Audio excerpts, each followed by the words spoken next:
Low Balu, ಚಳಿ ಜಾಸ್ತಿ ಆಗೋದು, ಎಸಿ ಆಫ್ ಮಾಡೋ. ಏನ್ ಗುರು, ಈ ಮನೇಲಿ ಕೈಗೊಬ್ಬ ಆಳು ಕಾಲ್ಗೊಬ್ಬ ಆಳು ಇದಾರೆ, ಅವ್ರು ಉಪಯೋಗಿಸ್ಕೋಬೇಕು. ಅವ್ರ ಕೈಲಿ ಆಫ್ ಮಾಡ್ಸಲ್ಲ, ಸುಮ್ಮನೆ ಇರು.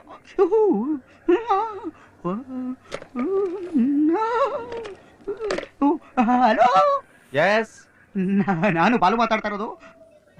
ಐಸ್ ಕ್ರೀಮ್ ಇದೆಯಾ ಗುರು? ಇದೆ sir. 2 ice cream, vanilla ice cream, fruit jelly ಜೊತೆಗೆ ಬಾದಾಮಿ ಪಿಸ್ತೆಲ್ಲ ಹಾಕೊಂಡು ರೂಮಿಗೆ ತಗೊಂಡು ನೋಡಿದ್ರು. Okay sir. Okay, thank you. ಲೋ, ಇಷ್ಟು ಚಳಿ ಆಗ್ತಿದೆ, ನಿನ್ಗೆ ಐಸ್ ಕ್ರೀಮ್ ಬೇರೆ ಕೇಳತ್ತಾ? ಗುರು, ಇರೋದು 3 ದಿನದ ಬಾಳು, ಎಲ್ಲ ಎಂಜಾಯ್ ಮಾಡ್ಬಿಡ್ಬೇಕು ಗುರು, ಸಿಕ್ಕದಾಗ ಉಪಯೋಗಿಸ್ಕೊಂಡ್ಬಿಡ್ಬೇಕು. ಲೋ ಬಾಲು, ನಾವು ಪೋಸ್ಟ್ ಜಾಸ್ತಿ ಕೊಟ್ಟಂಗ ಅನಿಸ್ತಿಲ್ವಾ? ಓಸಾ ಹಂಗಂದ್ರೆ? ಅದೇ ಅಲ್ಪಂಗ ಐಶ್ವರ್ಯ ಸಿಕ್ಕಿದ್ರೆ ಅರ್ಧ ರಾತ್ರಿಯಲ್ಲಿ ಕೊಡೆ ಹಿಡ್ದಂತೆ ಹಂಗೆ. ಏನ್ ಗುರು ಹಿಂಗನ್ಬಿಟ್ಟೆ? ಇಷ್ಟು ಇಲ್ಲಿ ಹೋದ್ರೆ ನಮ್ಮನ್ನ ಯಾರೋ 3rd ಕ್ಲಾಸ್ ಉಳ್ಕೊಂಡ್ಬಿಡ್ತಾರೆ ಅಷ್ಟೇ. ಎಸ್, ಕಮ್ ಇನ್.